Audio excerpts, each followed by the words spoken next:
A lot of times luthiers build the instruments they want to build, or instruments that they think players want to play. As luthiers, we should be building instruments that players want. This is why I have asked my good friend Steve Devries to sit down and talk with me about what exactly he desires or looks for in a handmade instrument. Steve is in a unique position in that not only is he a professional player, but he sells a lot of guitars. So he not only knows exactly what the player wants, but also what will sell. He has some great advice for luthiers, so let's listen to what he has to say.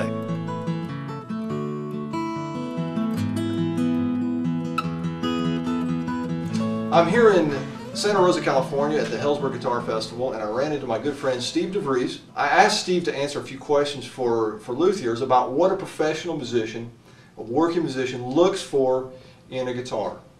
And Steve has accepted to answer a few questions here. So let's start out with, first of all, what does a professional musician want in a tool? I mean, this is a tool. Yes. What do you look for in your tools, let's say? Well, I'm not sure a professional musician knows what they want. It changes from day to day. Style of music changes, the type of guitar they want. Primarily, they want something that will speak back to them, that will respond when they ask it to. Okay. Has this ever happened to you? For example, you find your dream guitar. I mean, this is great. You buy it, you work with it for a year or two, and then all of a sudden, wait a minute, there's another one that's better. Mm-hmm. What do you do in a situation like that? You buy it. You buy it. You go to Robbie O'Brien and you buy the guitar. I paid him to say that. No, what I would suggest to anyone that plays, and we do not fall out of love with guitar, but we change, our ear changes. Stylistically, we're influenced by so many different styles of music. Okay. I'm the shop manager for Acoustic Pro Musician down in Texas, and we run across situations where a gentleman will buy, or a lady will buy a really nice guitar, and they do fall out of love with those guitars occasionally. And we give them several suggestions. Sometimes they have just moved on musically, and they've outgrown that sound, or they've moved from that sound on the guitar. An example would be a cedar top guitar. And they've happened to play on a spruce top guitar. They may have a mahogany back, and all of a sudden they play on a rosewood back guitar. And these guitars all have different voices. So primarily what we would suggest is, change to a different type of string, change a different playing style to get you into that guitar the way it was to start with. That, and clean the guitar up, polish it up, put a new set of strings on it, you'll fall in love with it again. As a musician, is the finish, is the appearance of the guitar, is that important to you? Very much so.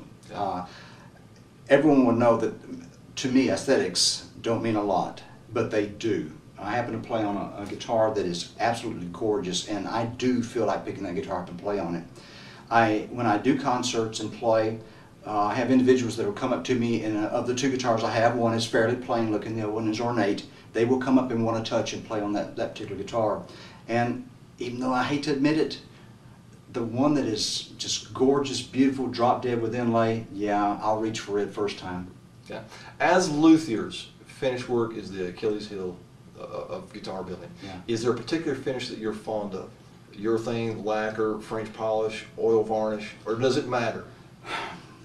Robbie, quite honestly, most players, unless they're a studier of lutherie, they don't know the difference. They want something that plays good, sounds good, and is the tool that they use to create their music. Okay. At the store, I'm sure you probably get this question a lot. Do most of your clients prefer high gloss or satin? That's a no-brainer. Okay. Selling a satin guitar is almost impossible. Interesting. Now, if I were a classical player, I lean toward the satin finishes, French polish type.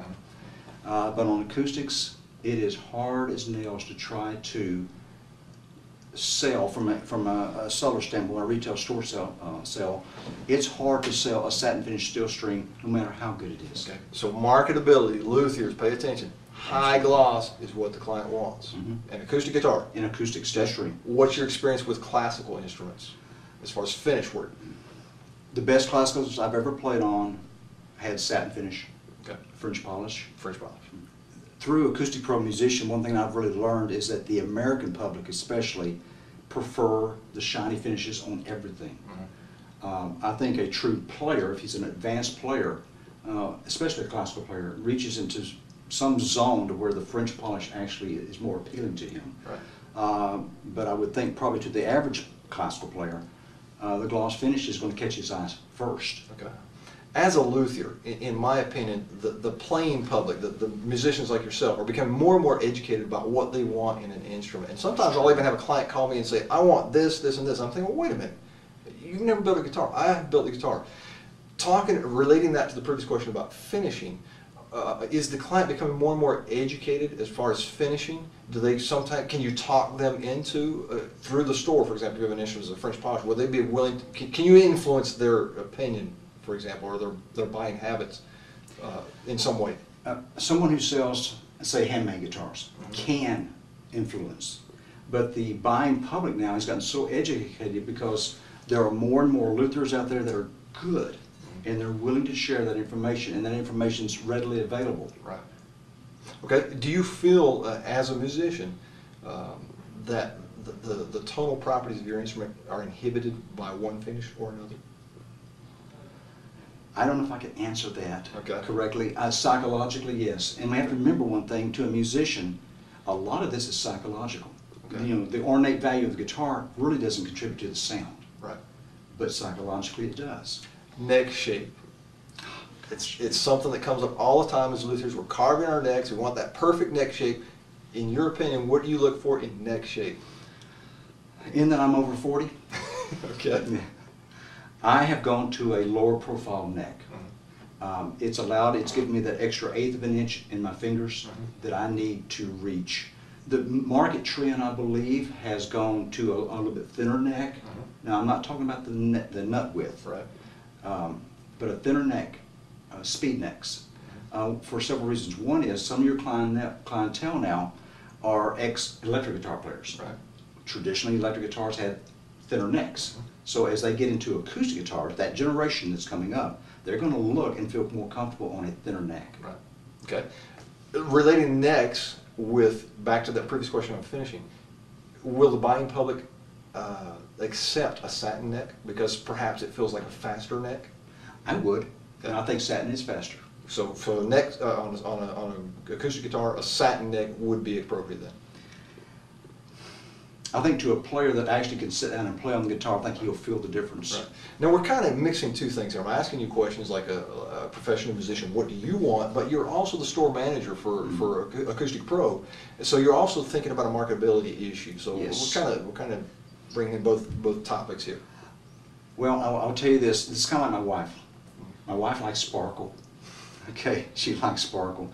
Players like sparkle. Right. There are traditional players that we come in contact with through our store because of the clientele that we draw, and they're a little bit more traditional in the inlays, etc. They're not real sparkly people. But I would have to just a wild guess that if you took 9 out of 10 clients, they're going to go to the gloss, both on the neck. Even though personally, I like the way the sound. So Steve has given us luthiers some great advice about what professional musicians and the guitar buying public look for in a guitar. In part 2, he will give us advice about pickups and amplification.